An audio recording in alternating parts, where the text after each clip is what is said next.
Hey everyone, Greg here. As you may know by now, I'm the co-founder and CEO of Trishs, an online reseller for water sports and tours. For the past 12 years, we've had the pleasure of working with hundreds of operators across the country, and we're looking to grow our community. It's free to sign up, and you only pay when we bring you confirmed bookings. We'll help you reach new customers, fill empty seats, and grow your business like so many have done with us over the years. Head over to partners.tripshock.com to learn more about our program, read testimonials, or speak directly with our supply team. As always, thank you for listening and enjoy the show. Hey everyone, and welcome back for another episode of the Awkward Watersport Guy podcast. We are going to be talking to Trish Higgins, co-founder of Chenmark and the CEO of Captain Fish up in Maine.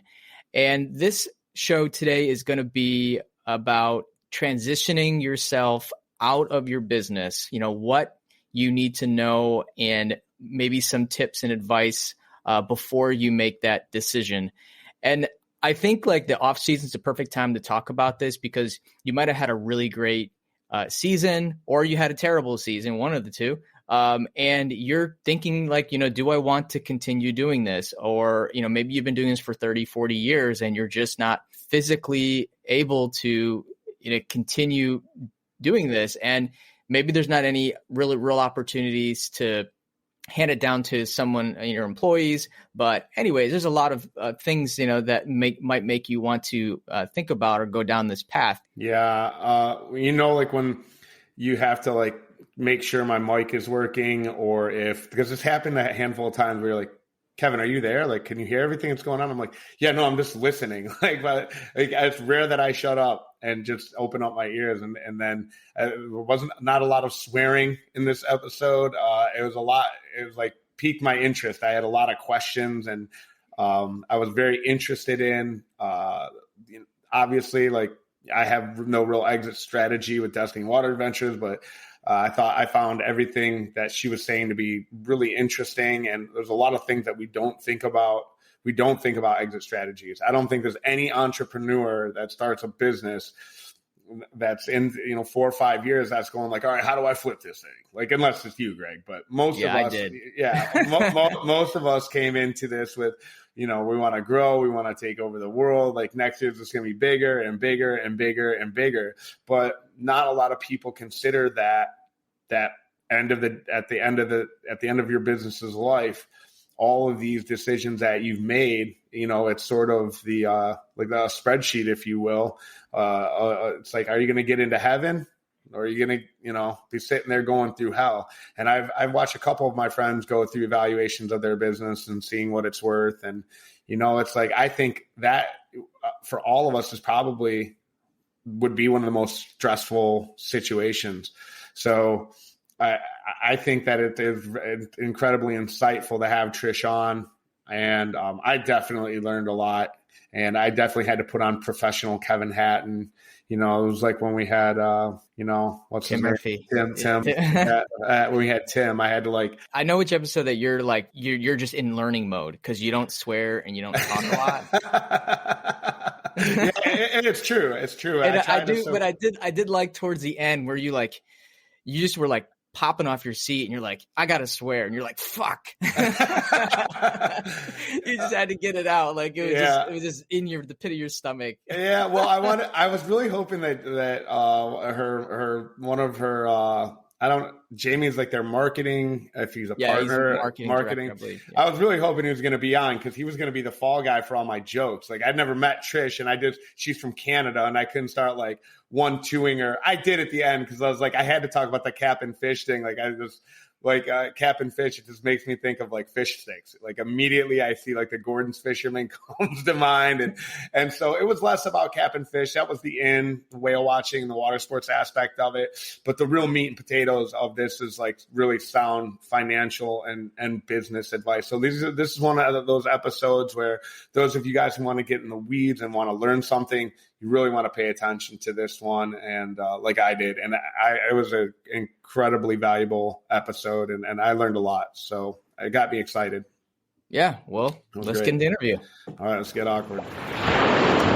Hey, everyone, and welcome back to the show. We're here with Trish Higgins, co-founder of Chenmark and CEO of Captain Fish. Trish, welcome to the show. Thanks for having me. On the show today, we're going to be talking about transitioning out of your business. As we talked in the pre-show, you might be in a position where you're ready to get out. Maybe your things in your life have changed, or you're at the point where you physically can't do it anymore. You have to make a decision whether to maybe hand it down to your employees or sell it or whatever. And Trish is going to help walk us through some of those points today that matter in that decision. So Trish, before we get into that, I'd like to hear a little bit about how you became the CEO of Captain Fish and how you started Chenmark. Sure. So I have a bit more of like a traditional finance background. That's what I did after college. I went to business school and then was sort of at a period where I was looking for something a little bit different. And along with my husband and brother-in-law, which is sort of a weird team, we had this idea of working with small business owners who were looking to retire and sort of transition out of their business. And we saw that there's a whole swath of businesses out there in the economy that are too small for a traditional private equity firm to care about and a little too big to sort of sell to your cousin. So we sort of play in the middle there where there's enough business for us to kind of take over and have it be an ongoing entity. But not sort of huge transactions in the scheme of the global economy, certainly. So we had this idea. We started just Googling, how do you buy a business?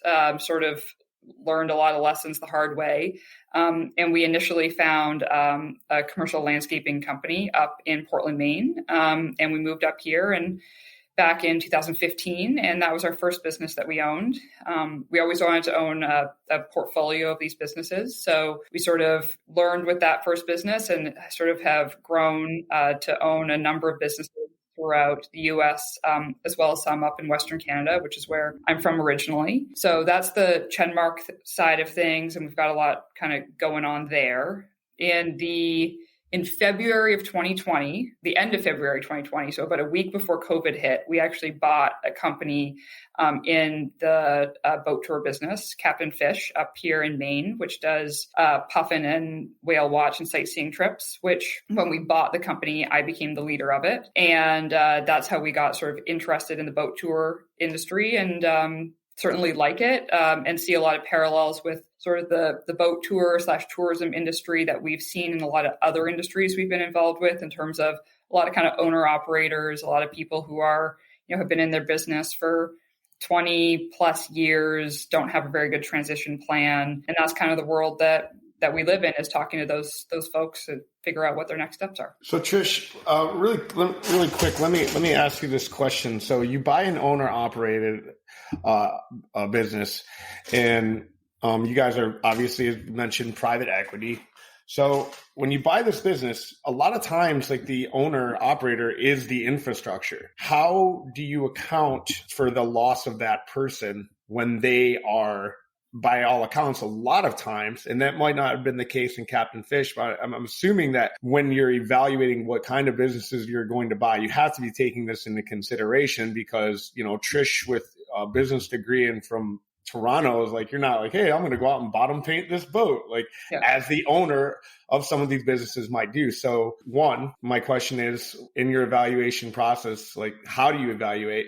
And then two, my follow-up to that would be is how do you replace that person who is, for all accounts, the engine of that business? Sure. So a couple of different answers to that. So the first thing is that if the owner is really just 100% of the business and the business relies on personal relationships for sales, let's go outside of the boat tour industry. Let's imagine some sort of contractor who, like a subcontractor who does like installations of pools, let's say, and the guy who owns it is from that local community and went to high school with all of the contractors who subcontract his work and has known them all for 20 years. And he holds all of those relationships. That's where all of his revenue comes from. And he's looking to sell. He's going to have a really hard time doing that because the sales side of it is just very, very hard to replace when it's that like kind of personal relationship side of things. Those are the sorts of things that we would sort of stay away from, because in that situation, you're not really buying a business. It's sort of, it's just a guy. On the flip side, if there is somebody who's integral to the operations of the business, but not necessarily the sales side of the business, then as long as that person is willing to stay on for a period of time and help train kind of the new operations side of things, we found that can be, certainly work, but a doable transition. And we have a program at Chenmark that kind of brings younger people in and gets them into operational roles exactly for those sorts of situations, because you need somebody to step in and replace the CEOs from an operational standpoint. The best situation is that the owner is listening to something like this podcast and saying, hey, I am that owner operator guy. I want to sell my business. I want to get top dollar. And they start thinking now about something that they can put in place so that in 1 to 2 years from now, they've got some other people who are involved in the operations who can kind of do the key things. So Captain Fish, the guy who sold it, he was certainly like in season, because we're in Maine, so we only operate for 6 months. Like in season, he was there 7 days a week, 12 plus hours a day, doing real work on the ground. But in our sort of discussions, we figured that there were parts of that we felt comfortable replacing so long as he was available to help answer questions along the way. Hey everyone, we're going to take a quick break and talk about our sponsors for the month, AMP Agency. AMP is a full-service digital marketing agency that specializes in tour, rental, and destination marketing. We would not have sponsors on the show if we could not vouch for them ourselves. AMP Agency does a bunch of stuff for Destiny Water Adventures personally. I 100% vouch for this guy. I've handed them over to other companies in the past before they officially became a sponsor, and they have had nothing but great things to say. If you guys are doing your own marketing and doing a piss poor job of it, do yourselves a favor. Hand yourselves over to AMP Agency, specifically Steve Edwards, their CEO, will call you personally and have a great conversation with you about what you guys need to do for your marketing. Listen, guys, they do pretty much everything in digital marketing: website development, maintenance, Google AdWords, PPC, graphic design, social media management, SEO, and a myriad of other things. When you choose a marketing company, it's so important to choose a company that knows your industry. And AMP Agency knows activity marketing, especially water sports and tours. They got a promo going for Awkward Watersport Guy listeners for their managed websites. Use promo code Awkward Podcast when you go to amp.agency. Again, that's amp.agency, promo code Awkward Podcast. You get 3 months free and get started with AMP Agency. All right, guys, let's get back to the show. So my follow-up question to that is just going to be another two-parter. Is what should businesses be focused on if they are looking to create an exit strategy, one, and then two is how would you suggest that a business owner, because a lot of times you see a lot of things get mixed into businesses, right? And so you're trying to evaluate a company. I've seen people, and I was very well aware of this, like with my own business, and not to say that I'm not guilty of it. Of course I am. We do try to keep things as separate as possible, but I saw the sale or transaction of businesses before in water sports where it was just literally it was worth nothing because there was not enough, like their income wasn't there. It was like, oh no, this is what we're actually worth. And it's like, well, no, on paper, if you sell it through a brokerage, you're actually worth nothing or less than nothing. So again, how can businesses plan for what's a proper exit strategy in your opinion? And then how do you sort of like delegate, or I'm kind of like phrasing this. It's like, where's the balance between remaining profitable and then also like, you have a huge tax liability when you're showing that profitability. So walk us through that process. Yeah. So that is very much the world that I live in. So I'd say that the most important thing if somebody wants to sell their business is to figure out how to have relatively clean financials. So like at the basic level, like you should have a business bank account and a personal bank account, because I've certainly seen people where those are the same thing, and that's nearly impossible to work with. then like that's just like the basics. Then having financials put together for your business. So either learning how to do that yourself or hiring somebody, which really doesn't cost very much money, to have a bookkeeper put together some monthly financials for you, so that, you know, you can, somebody says, hey, I'm interested in your business. The first thing somebody like me is going to ask for is, I'd like to see 3 years of financials. That's like the number one data request that we have. And so if it takes you 6 months to put together the last 3 years of financials, that's a bad sign. If I talk to you today and you're like, oh, well, I have 2019 financials, but like I don't have 2020 yet for some unknown reason, or 2021, that's like a red flag that you're just not really doing your accounting very well, which makes it very hard to figure out like what a business is worth and whether it's interesting to us. So figuring out either how to do it yourself or how to hire somebody to get clean financials. And then it comes to, obviously, as a small business owner, you're trying to minimize your tax liability. And so most small businesses that I see have no earnings because they're, you know, kind of working the system the way that, you know, favors them. So we always joke internally that if, like, you know, the IRS ever really wanted to step up their audit function, they should just like pretend to be a business, like a buyer of small businesses. Cause like people just like run everything through their business. But that's very, very common. I have yet to see any business, and we've looked at thousands of businesses that do not have personal expenses being run through the business. It's just a norm. The question is the magnitude. So if you're making $1 million of true earnings, let's just use, and you're running $1 million worth of personal expenses through your business every single year, I would say that's fairly egregious. There's probably some level of, you know, maybe you're running your personal car through the business. Maybe your spouse is on payroll, even though they don't really work in the business, or your kids are on payroll. Maybe you took up some fancy holiday you're running through your business. Those sorts of things for an acquirer of small business, those are expected. What you need to do is to be able to account for them and to prove them. So if you say, oh, like to your situation, you're like, oh, hey, my business makes whatever, $100,000 of profit, but actually like on the books, it makes a slight loss. Like that's fine, but you need to be able to prove to me that you actually like, you know, that this is could have made $100,000. And she actually doesn't work in the business, and these are our receipts for Disney World or whatever. So if you're going to do that, just know that you have to be able to prove it, because like I'm not going to take somebody's word for it. I had a buddy who was like trying to sell his business, or he was trying to buy somebody else's business. It was a parasail boat, and the guy and he's looking at his financials, and he's just like he's like, no, I'm not buying this. You can't. You want to? It was like 180. It was like a $50,000 discrepancy, and the guy's like, well, what if I showed you $50,000 in cash? He was like buried in his backyard or something. Like, well, yeah, you know what I mean? Like that's great. But if you go and put it in a brokerage, I can go pick it up for what it's actually worth. It's like $130,000. Like, right. You know what I mean? Like, yeah, you're hiding money. No kidding. Like, we also, the one thing I have certainly seen a lot in this business is that people really don't report or keep track of their cash sales.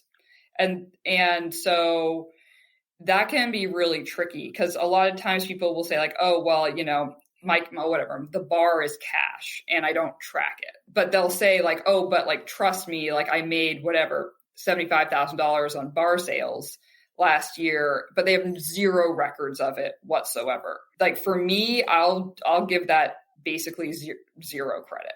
It's sort of like, you can't prove it. Like, I don't know what you did with that money. Maybe you did, maybe you didn't.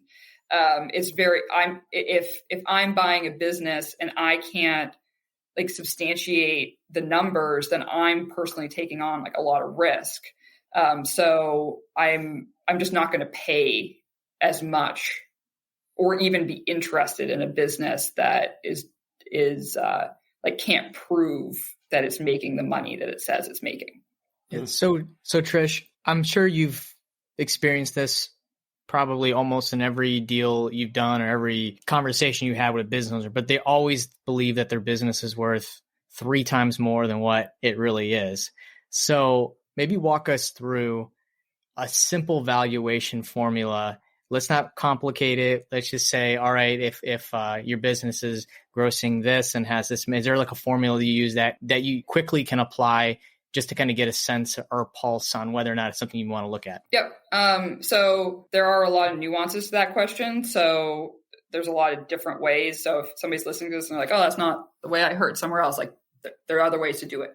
What we do is we look at a multiple of earnings. So we look at, the simplest thing would be the EBITDA of the business, so earnings before interest, tax, depreciation, amortization. So it's like the true earnings of the business without taking into account like its debt or its depreciation. So it's like the cash earnings of the business. And with the debt, it sort of assumes like, hey, whatever, maybe this person had debt, maybe they didn't, it would probably be different under us. So we just kind of look at that number as like a standard finance number.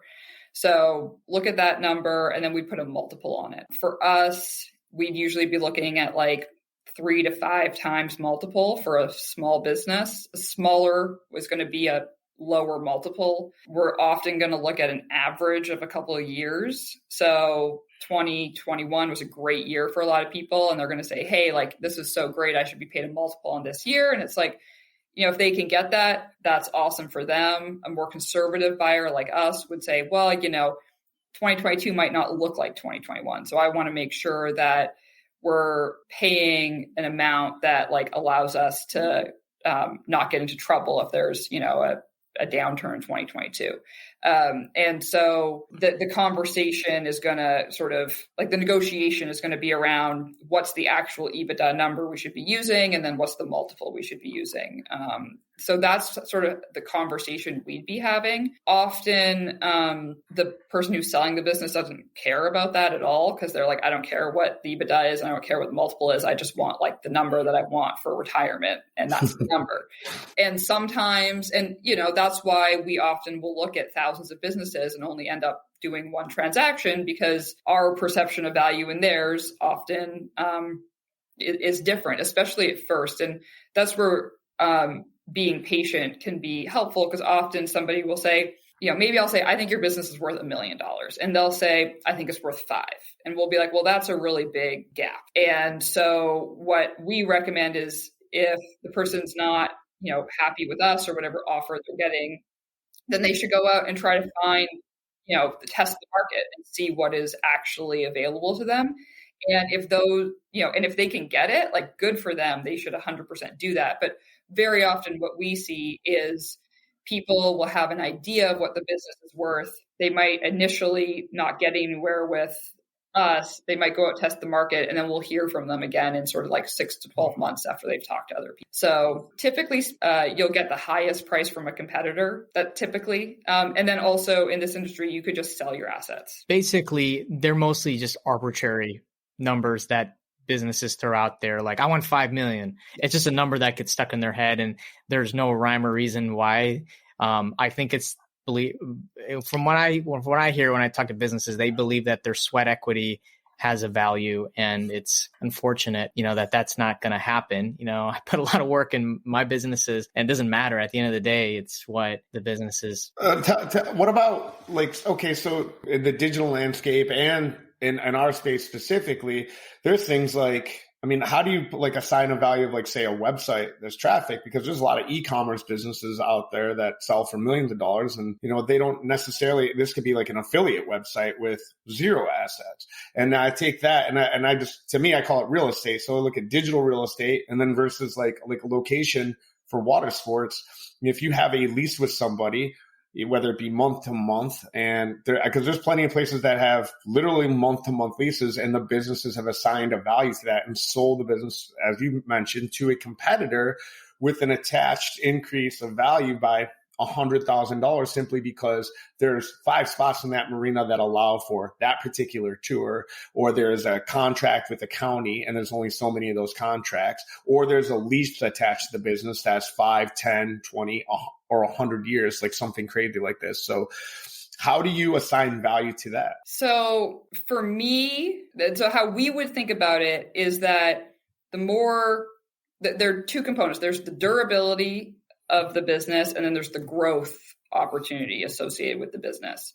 So if I'm looking at a business that has great earnings, but has a month-to-month lease, I'm going to assign a lower multiple on those earnings because there's more uncertainty that those earnings could go away. So to me, like, cool, you're doing that, but 2 months from now, I could not have a business. What am I going to do then? So that's going to be worth less to me than a business that has like a 50-year lease. I can be very certain that this earning stream is going to be available to me, and it's worth paying more for that for that sort of certainty and cash flow. So the lease term is going to impact the multiple. The other thing, and so what's interesting about the boat tour industry is that I might get like a little financy here, but like it's a little bit more like a bond than a stock, because a boat tour industry is inherently capacity constrained. So like you can't have like Captain Fishes can never become the next Facebook, because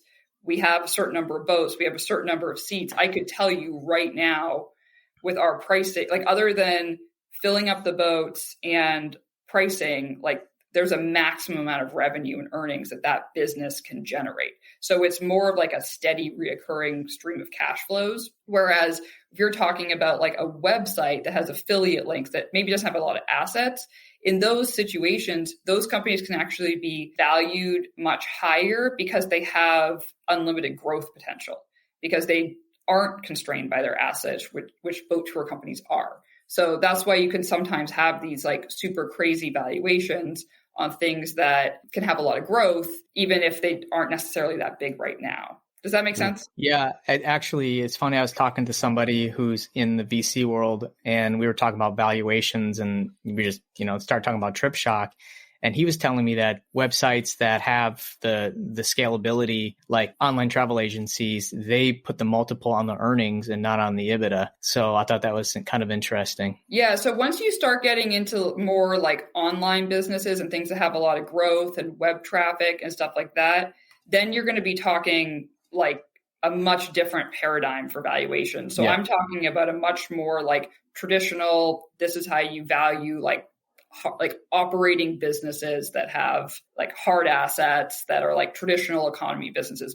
Water sports, boat tours would fall into that. If you're going to talk about like online, like OTAs, that would be a very different valuation. Well, I wanted to clear something up there. So, I guess I shouldn't have used the e-com model. I should have used like my personal business model. Like if I'm putting together like selling Destiny Water Adventures, like my online visibility, my Google My Business, my website, again, so these aren't, when we talk about sales, can you outsource sales? I mean, to me, I see value in that. Like if somebody had a Google My Business for local SEO or a position in the map pack in the top 3, because these are things that you can backlink your way a lot, but there's websites that value websites based on the amount of traffic that you would pay Google for that you're getting organically.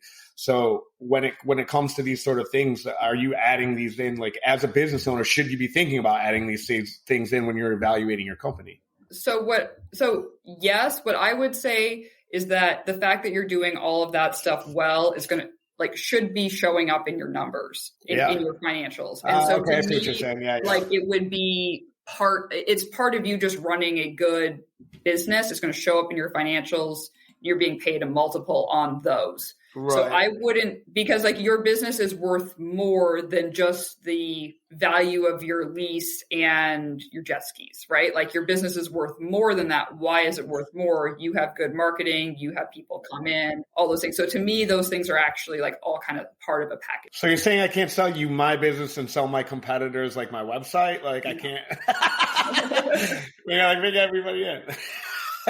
I personally think that your multiple will depend on, your web assets. Like if you have really strong web assets, I'm sure, Trish, that might play a factor in your multiple compared to somebody that doesn't have any website at all, but has good earnings. Because, when we sold my jet ski business, we did a 3x EBITDA formula plus the inventory cost, whatever the value of the inventory that we disagreed on, but we still made it because, they're depreciating assets. But that's what we did. We did a 3X in EBITDA, and I wouldn't have gotten a 3X on it if it wasn't for how strong our web presence was. Well, I think what she's sort of saying, so let's just say if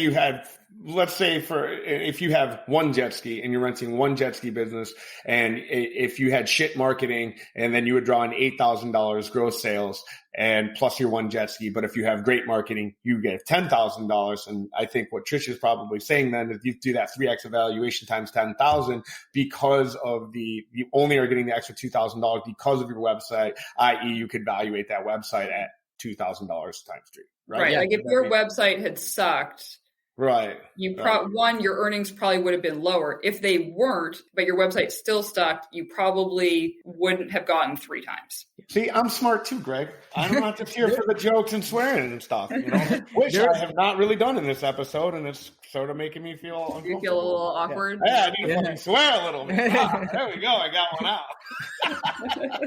I thought Jamie was going to be here. I was going to he was going to be the fall guy for the jokes. And I'm like, where's Jamie? I need him here. So we can give him a hard time about his LinkedIn and stuff. Trish, we don't know you. I haven't seen your LinkedIn. I haven't gone on your Facebook page. I have nothing to make fun of you about because I don't know you. I try to keep a low profile. Right. You're like, I'm from Canada. What do you mean make fun of me? I've never heard of this phrase before. Exactly. Very polite in Canada. I've spent a lot of time in. Yeah. Okay. It's funny. I was in the Facebook group maybe a couple months ago, and somebody was asking about how much their business is worth, or how do they value their website.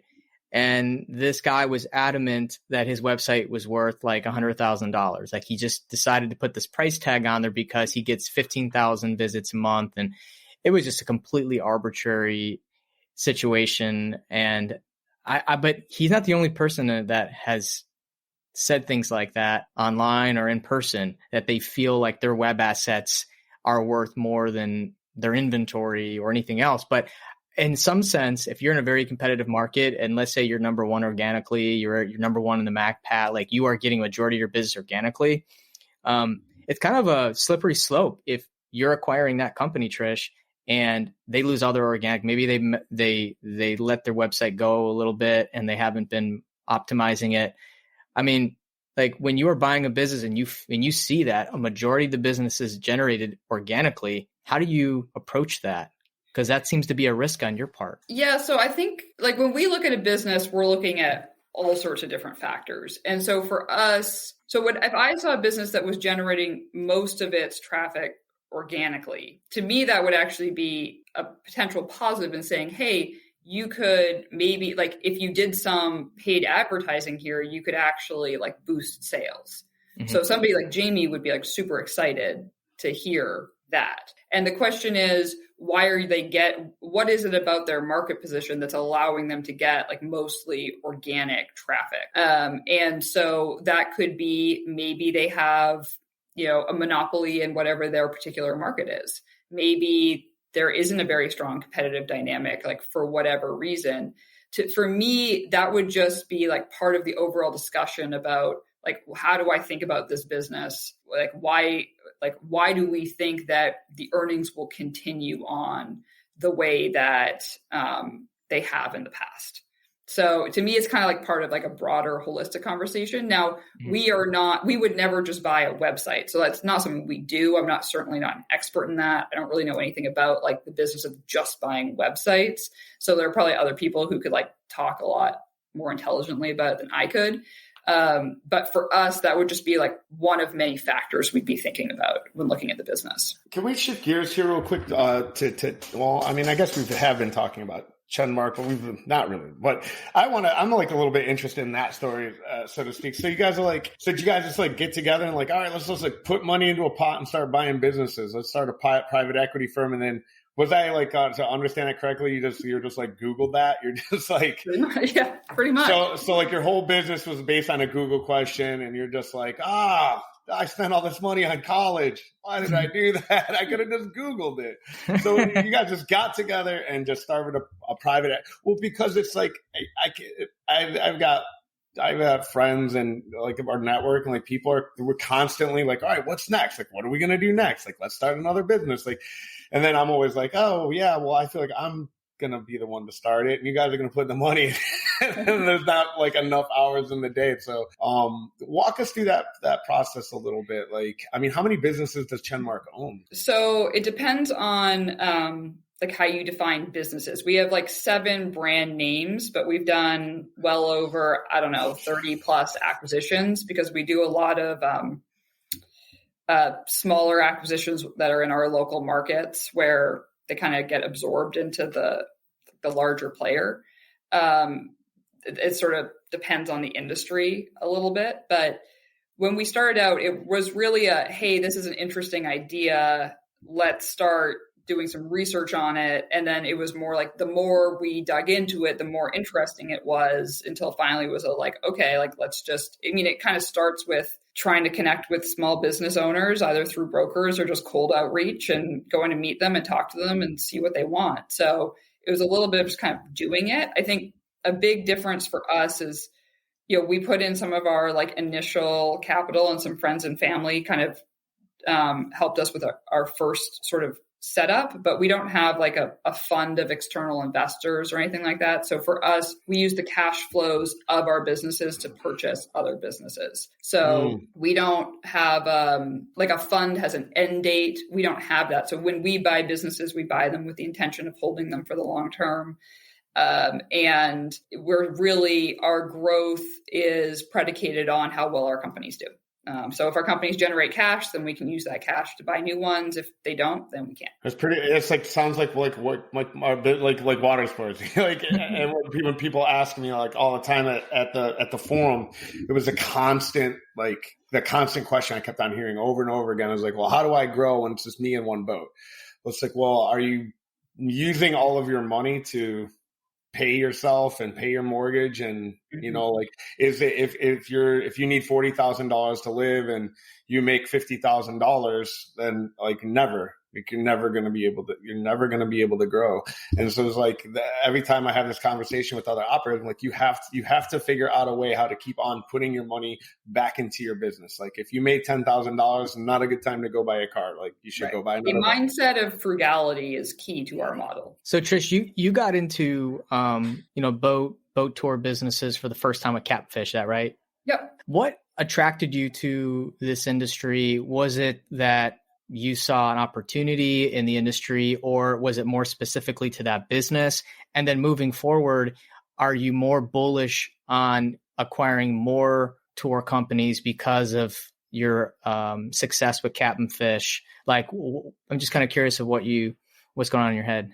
Yeah. So what attracted us? So we're looking for businesses we think we can own for the long term. So we purposely don't really do anything that's like techie or super high growth, like the sorts of businesses that you buy with the intention of selling in like 2 years or something. That's not what we're doing. So we're actually looking more for sort of steadily growing, good performers that we think, like, if I think 10, 20 years down the road, this business can probably continue to do what it's doing. That's the sort of business that's interesting to us. And so when we sort of connected with Captain Fish, it was not an industry that was on our radar screen at all. But I really love learning about new businesses, new industries. So it's sort of let's think about this. And the more we thought about it, we said, you know what? Like, we think that over the long term, there will continue to be massive amounts of tourism to Maine. It's just people come to Maine in the summertime.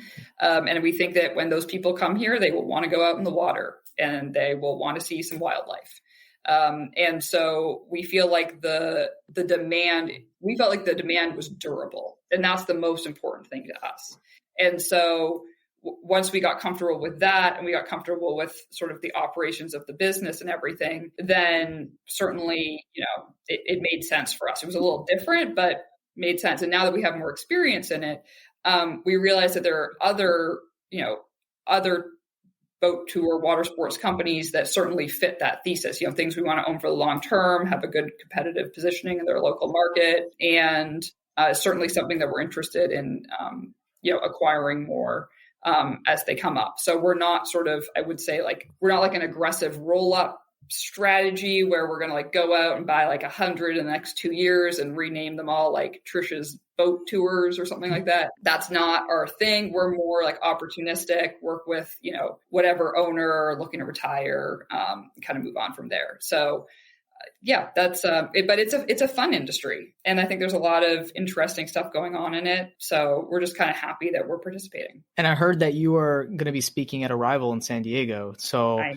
Sounds like you are getting yourself a little more ingrained in our industry. I have, for some reason, we have a way of becoming involved in industries that like talking about this topic.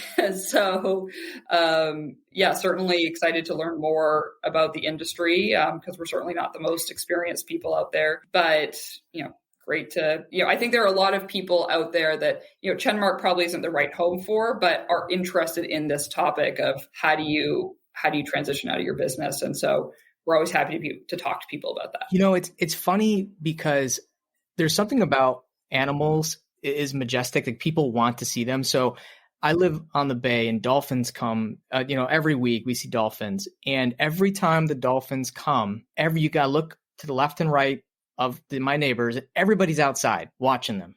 Yep. They go to the shallow and they fish, but every week they come and it's a spectacle. Mm-hmm. And that's just as funny because you think like we'd be over it. I've been there a year, right. But everybody, like dolphin cruises, man, I love watching people when I go on the cruises here. They get so excited. That excitement, I don't think is ever going to leave people. And as long as that excitement and the majestic. Oh man, I was going to ask you to say majestic again. I was going to say, can you please say animals are majestic one more time? Yeah, and you said it again. Thank you. Yeah, you love it?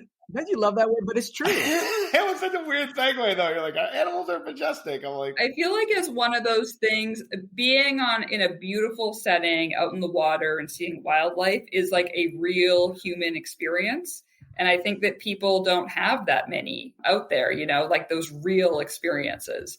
And so I think boat tours sort of broadly, fits into this like overall trend of people wanting more connection, either with other people or with nature, and having real experiences, one that they can have just for that special moment for themselves, but also to put on Instagram and show everybody how awesome their life is. Do you guys get like hit up a lot, like thinking that you're actually a fishing charter though? Because it's called Captain. You're like, we go look at whales, and then the customer's like, do you murder them and eat them though? Like, no, we just look at them. Because like I was like really confused. Like when Jamie first reached out to us, I was like trying to put the names like Chenmark. I was like, is that a movie theater? Like Chenmark, it sounds like an Asian movie theater or something like this. And they're like, oh no, she owns Captain Fish though. I'm like, what is going on? And I'm like, let me look at this thing. And then he's like on the phone. Confusing. And I was like, what is happening with this group of people, man? Like, there's something that's like not adding up right now in my brain. Like, and like Trish, I like when you say Captain Fish, I imagine like a guy with a white beard and like yellow slickers, and he's got like the fucking bibs on. And he's like, oh boy, come on, Captain Fish. And I'm like, Trish, and I'm like, I was so fucking confused. I was like, but I'm glad we all made it come together though. But yeah, I'd imagine you guys get a ton of calls for people like imagining they're like going to get some food. So you guys go out and look at whales in Maine. There's whales in Maine? There are whales in Maine and I had no idea. Puffins. What's a puffin? It's a bird. Oh. It's a cute bird with like a yellow beak. Oh man, I thought there was a Pokemon. I thought like a puffin was like a Pokemon. You see them in like the old Christmas movies, the puffins. What? Yeah. Puffins, Christmas cartoons, majestic animals. People are crazy for puffins. They are crazy for puffins. Yeah. Oh man, you guys, I'm from Detroit, man. Like I am so like out of sorts right now. Puffins, people get excited about puffins. Oh yeah, people come from all over the place. Really? Yeah. So you guys look for puffins and whales, and what kind of boat is it? We do puffins, whales, sightseeing trips, like seal watches, like lighthouse tours, all that sort of stuff. Is the boat like old timey? No, not really. Oh, meaning it's not a schooner or something like that? Oh, okay.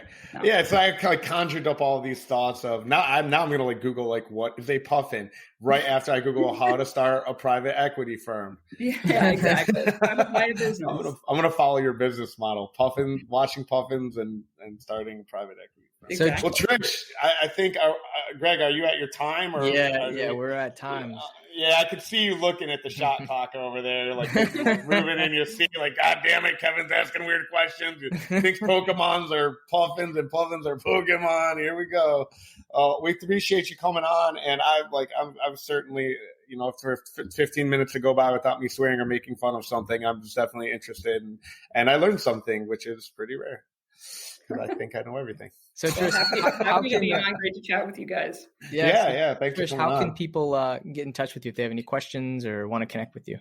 Yeah, so they can send me an email to Trish at Chenmark, CHENMARK, or Trish at CaptainFish, CaptainFish.com.